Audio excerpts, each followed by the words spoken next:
Good morning.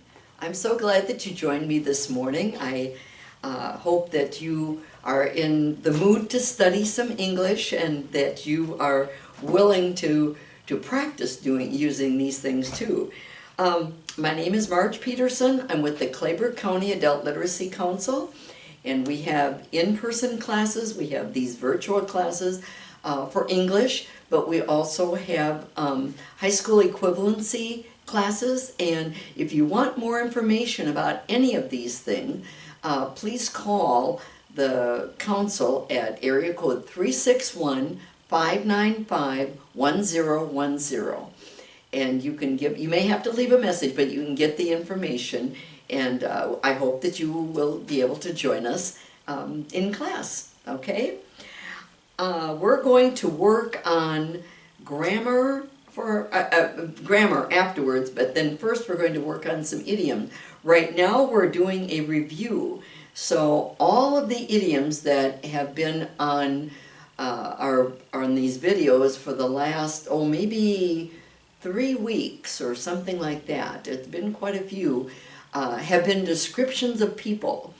And of course, when you think about people, there's many different types of people, many different occupations, many different varieties. That's what makes the world go round. That's what we say sometimes. If we were all the same, we wouldn't have to have a lot of different idioms about people, because there'd only be one kind of person, but that's not true.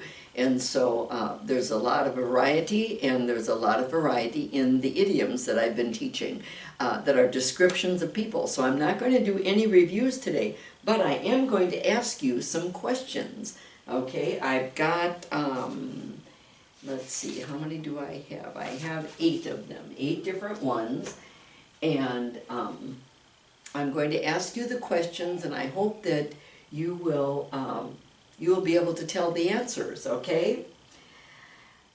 Remember now, this is including all of the idioms that we've had about descriptions of people. Which 2 of these 4 idioms are compliments to someone?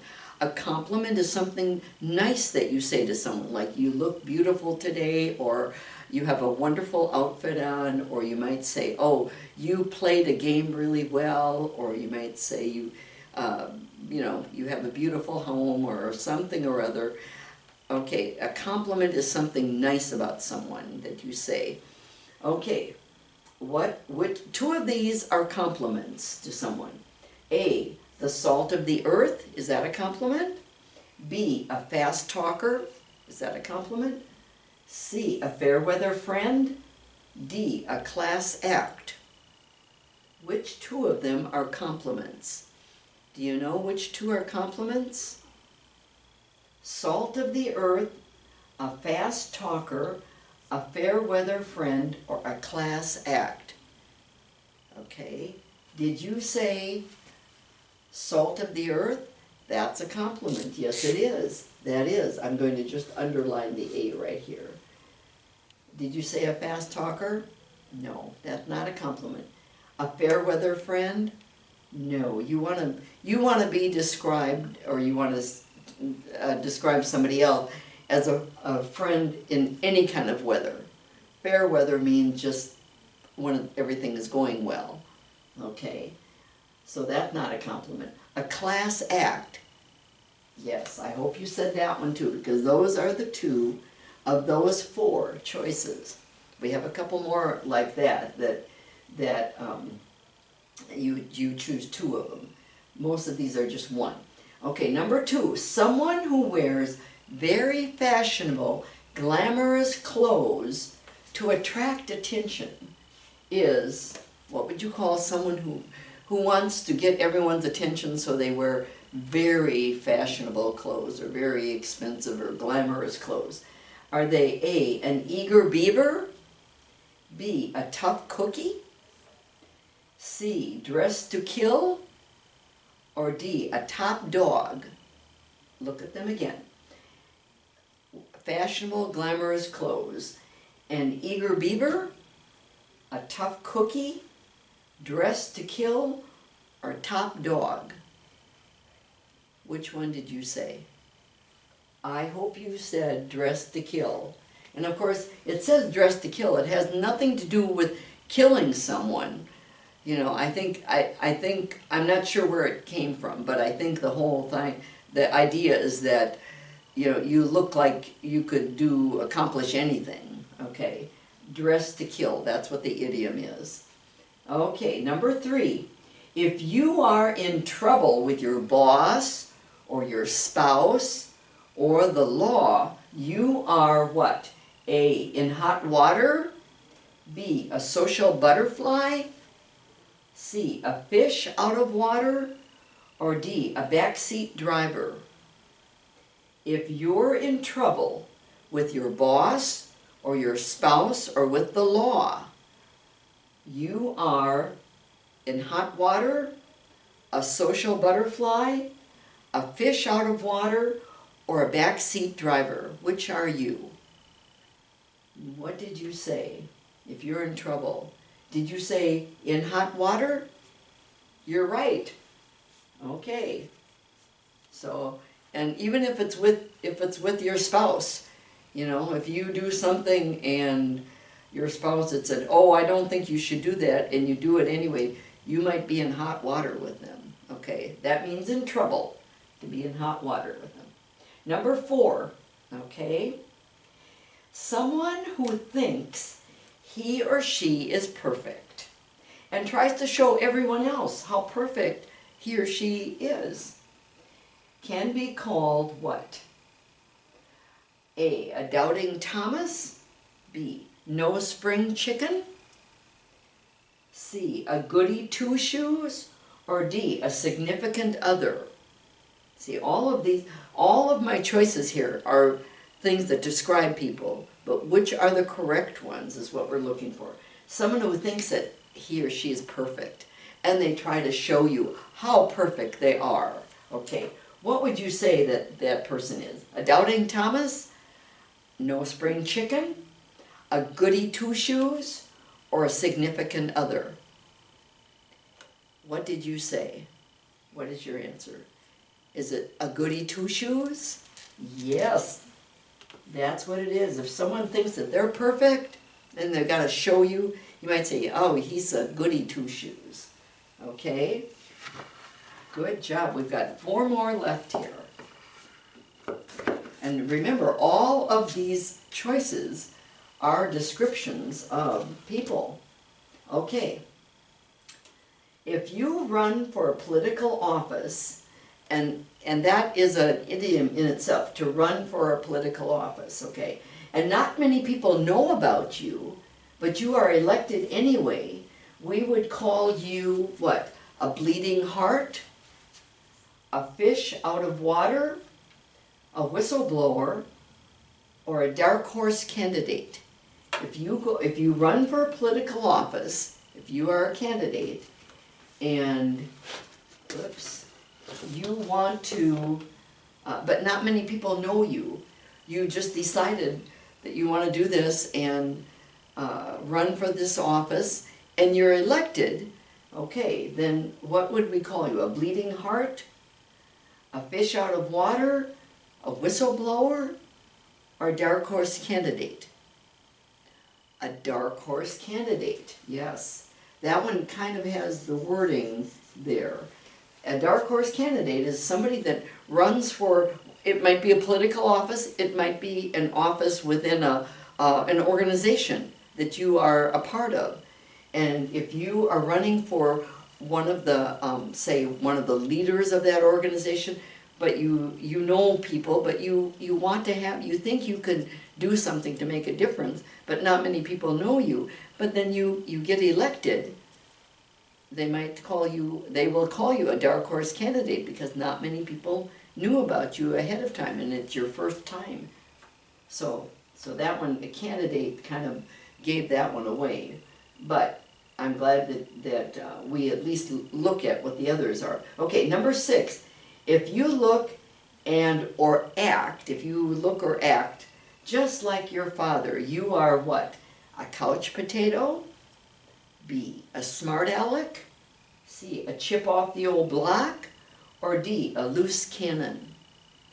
If you look just like your dad or if you act just like your dad, are you a couch potato, a smart aleck, a chip off the old block, or a loose cannon? Which are you?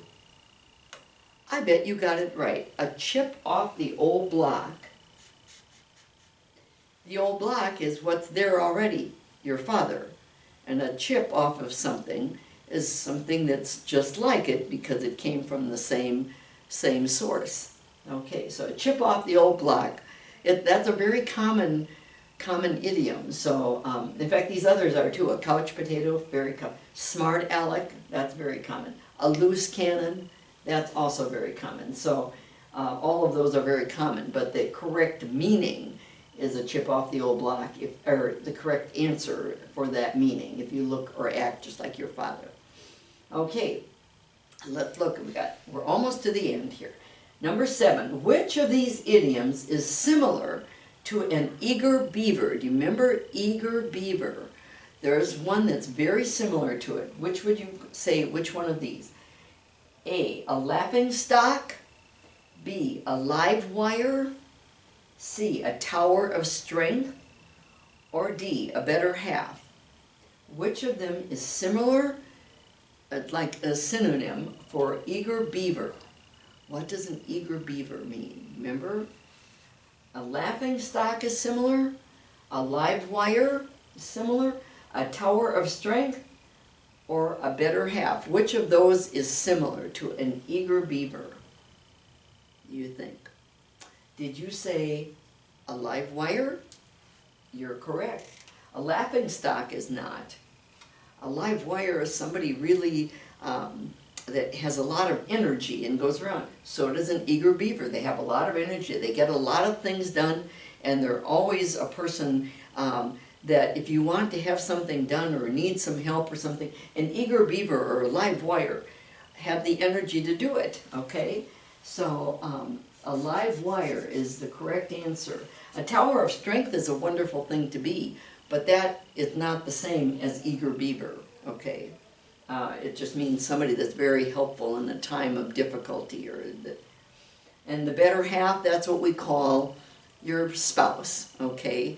You know, you might, and it can be either a husband or a wife, okay? You can say that, I might say, well, he's my better half, or he might say, she's my better half, okay? So it can be either one. We're at the last one of review, okay? Number 8. Which 3 of these idioms are not desirable to be, okay? There's 3 of them that would not be good to either think of someone else or call someone else that, or you wouldn't want to be that, okay? One of them is okay, but the other 3 are not desirable, okay? No, letter A, a snake in the grass. B, a laughing stock. C, a blue blood. Or D, a rotten apple. A couple of those are very, very easy. A snake in the grass. Who wants to be a snake in the grass? Nobody wants to be. Or D, a rotten apple. No, just the terms themselves, a snake in the grass or a rotten apple. You wouldn't want to be that, and you wouldn't want to call a friend of yours one of that. Okay, how about a laughing stock? A laughing stock is someone that everyone makes fun of.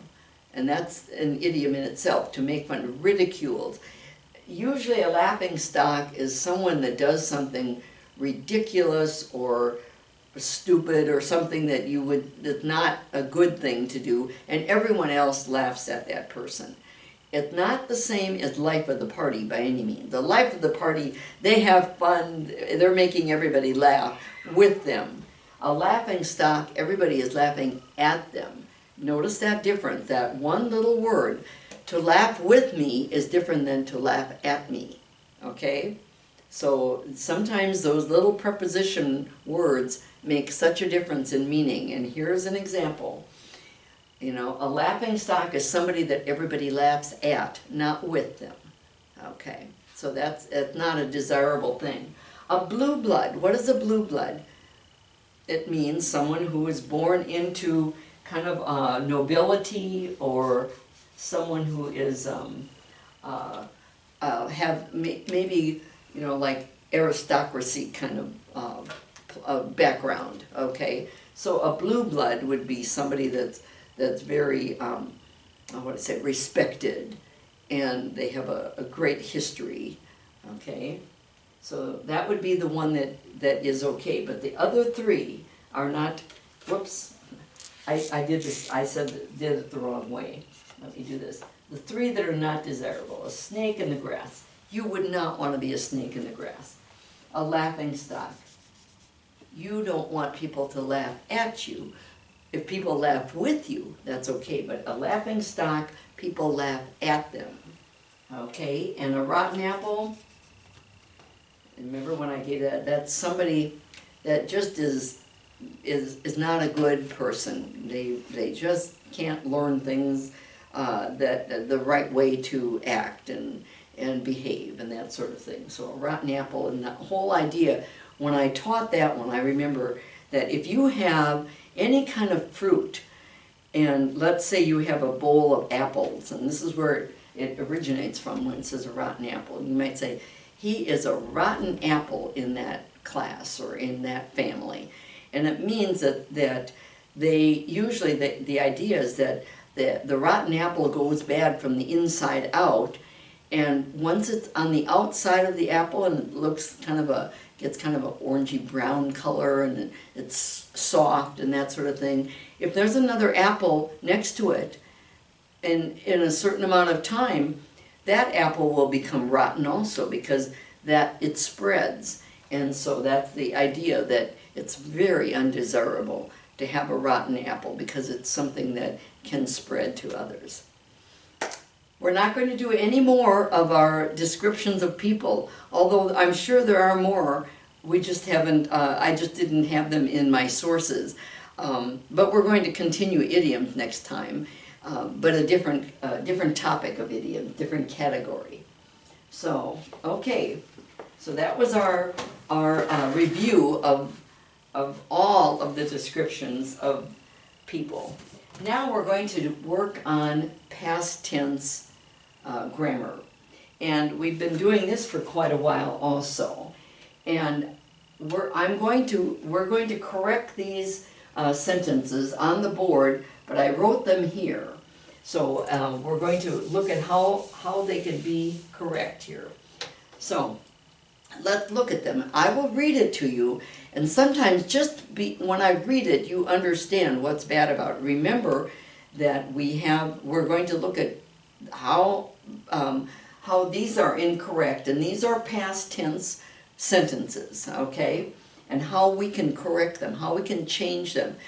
A minor change most of the time is all that we need in order to make it correct in grammar.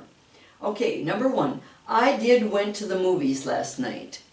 Well, we've talked about did as being we use it in the past tense as the helping verb. It's the correct helping verb we use. So how could you change that? I went to the movies last night. No, you can, that one I'm not even going to put onto the board, because how would you make it different? You could take out the word did and just say, I went to the movies last night. And that makes sense. I went to the movies. It's an affirmative or a positive sentence. It's not a negative. So you don't need, and it's not a question, you do not need a helping verb with it. When you're talking about simple past tense, you want to just, and it's an affirmative or positive sentence, you just use the past tense. I went to the movies last night. That's very simple, okay? Let's look at number two. Now this is this sounds like a negative one. She didn't eat at the Chinese restaurant. She didn't eat at the Chinese restaurant. What should be changed about that? She didn't eat. It's a negative sentence, so you have that let me, here, I'll go like this so you can see that. Here you have the helping verb, and it's negative, so that's right. She didn't But what about if you do that, you only use the past tense verb, or you use the past in only one of the verbs, either the helping verb or the main verb. So it wouldn't be she didn't ate, it should be what? She didn't eat at the Chinese restaurant. She didn't eat, because eat is ate is past and so is did. You only want to use it in one of those forms, okay? And when we have that helping verb, well, that's where we use the past. She didn't eat at the Chinese restaurant, okay? Okay, look at this one. And this is a very common thing, this one right here. This is a question. So they're trying to ask when they visited Dallas. That's what the meaning is. And I think in some languages, in many languages, this is how you'd ask the question in a way. You know, you ask when, and you ask, since it's past, you use past. But in English, we don't use it that way. It's a question, so we don't say when they visited Dallas. How do we say it? We use the helping verb because it's a question, remember? So where would that go? When did, now do you want to say when did they visited Dallas? Here's the past, did. So how would you say visited? You would say, when did they visit Dallas? Okay, did you have that as when did they visit Dallas? Because here's the past form and here's the regular form of the verb, the base form or the infinitive, sometimes we call it. When did they visit Dallas? In English grammar, this is correct. Sometimes in other languages, you would do it differently, but in English, this is how we do it. Okay. Okay, look at this one. Who you did call. That one's a pretty easy one because you use the helping verb, it's in the past tense, and call is in the infinitive, and it's a question. But where do you put that helping verb? You don't put it right next to it. You put it, who did you call? Who, and the did should go right here. Who did you call? Okay, you don't put did call right next to each other. Who did you call? Okay. Just like here you say, when did they visit Dallas? Okay.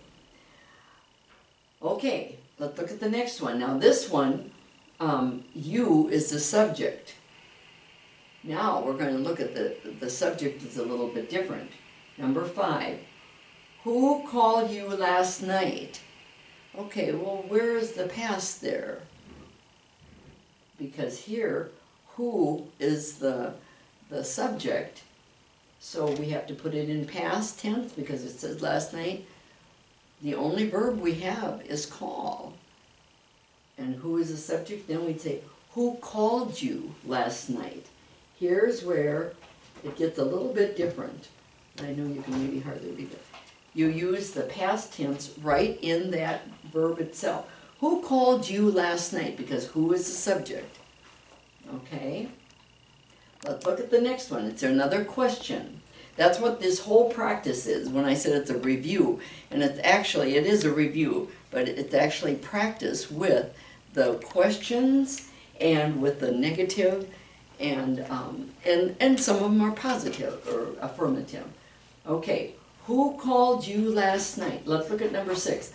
Why she called her mother this morning? Okay, well, it's past tense, but here's the subject, and with that question, you have to use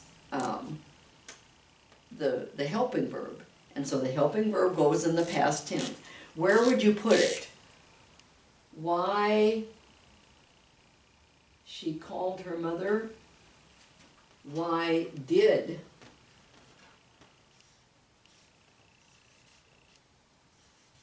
she call her mother this morning? Why did she call her mother this morning? Okay, do you see why we do that? You don't put them right next to each other. Why she did call her mother? No, why did she call? Because you're asking the question and you don't put them right next to each other. Okay? Okay, this is another common one. Now this is an affirmative statement. Well, no, it's not. It's a negative statement. It's not a question, but it's a negative statement. He had not any money. Well, that's the meaning. He had not any money. But what is the main verb there? Had. Sometimes had or have is a helping verb. Not in past tense, though. In past, did is the helping verb, okay? So, if have, had is the past of what word? Have. Okay. And you want to put the helping verb right next to it. He, and you have to put that one, didn't or did not, or let me put he did not, let's put it that way, because we already got the not. And here's where you put the main verb, have,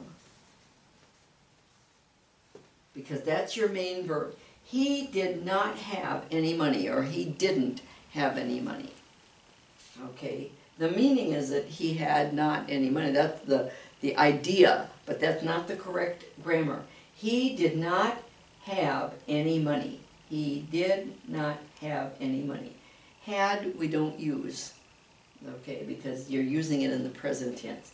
Here is the past. Did not. It's a negative. It's either for a question or a negative sentence. We use did as the helping verb. In the past tense too. Where fell you? Well, you need more than that. Where, and you want to use a helping verb. Where did, and remember we don't put them right next to each other.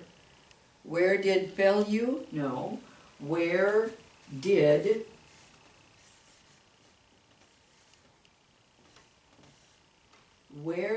you, what did you do? Fell? No. Fall. Because here's the past. It's a past tense. Where did you fall? And that meaning of fall is to, like, fall down. Fell is the past tense. It's not the meaning of fall like summer, fall, winter, and spring, that sort of thing.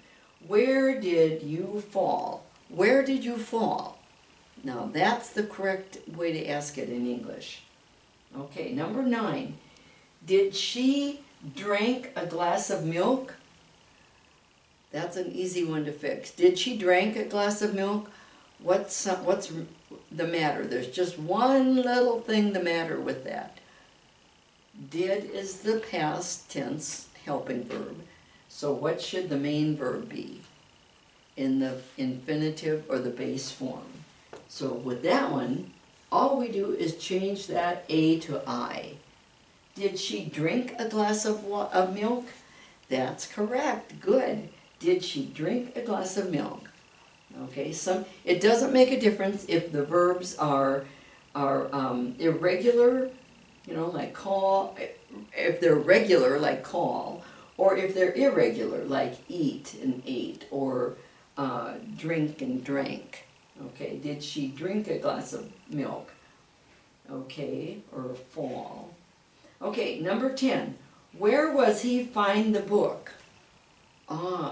What's the helping word that we use? Is it was or is? No. What is the word we use? You got the answer? Did you say did? Where did? This is the correct helping verb. We don't use was. The same, just like we didn't use, let's see, where did we say the other one was? I guess it was here and had. Sometimes had is the helping verb, just like was sometimes is, but not for past, simple past tense. Simple past tense. Did is always the helping word. Where did he find the book? Yes, because find is not found. That's in the infinitive form. Here's the past. Where did he find the book? That's correct. Okay, let's look at one more. Number 11. You didn't finish your dinner. Okay, here we have past, negative. Helping verb with the past. You didn't, what should be changed? You didn't finish. We wouldn't use it a second time there. You didn't finish your dinner. So now, let's read them all. I went to the movies last night. Good choice. She didn't eat at the Chinese restaurant. When did they visit Dallas? Who did you call? That's just a difference in a placement there of that did. Who called you last night? And here's, we don't need a helping verb in that one because who is the subject there. Who did you call? Here, you is the subject. Okay, and actually the correct grammar for number 4 would be whom did you call? The page that I took this from didn't put this that way. Whom is the correct grammar. Most of the time, people will say incorrect grammar. Okay, who did you call? And it's acceptable just because whom is not a very common object word that we use. Okay, but that would be the correct grammar. Whom did you call? But they put who did you call? That's the way people talk. Number 5, who called you last night?